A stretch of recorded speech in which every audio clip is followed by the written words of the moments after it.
Secretary of State Mike Pompeo is halfway across the world today, spearheading the U.S.'s inquiry into the alleged murder of a Saudi Washington Post journalist in Turkey.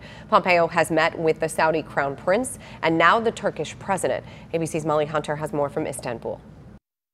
America's top diplomat is on the case, flying halfway around the world, today spending just 3 hours on the ground in Turkey, meeting with Turkish President Erdogan and the foreign minister in Ankara. The Turks have big questions for Secretary of State Mike Pompeo about the Saudis. Why haven't they provided any detailed public explanation as to where Jamal Khashoggi went after he entered the Saudi consulate here in Istanbul on October 2nd? In fact, the Saudis have only said he walked out on his own. But the Turks don't buy it.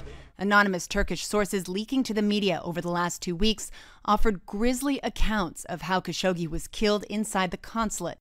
But ABC News hasn't seen any evidence. Turkish sources also told the New York Times that at least 3 members of the Saudi hit squad were members of Mohammed bin Salman's personal security, and at least one traveled with the Crown Prince.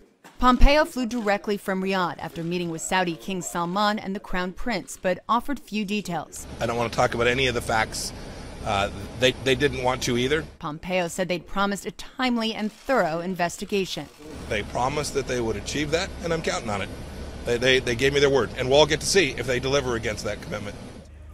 Now, both the Secretary of State and the President seem to be taking the Saudis at their word. Secretary Pompeo is now on his way home, bringing back hopefully the intelligence and hopefully some answers that he learned behind closed doors in Riyadh and Ankara.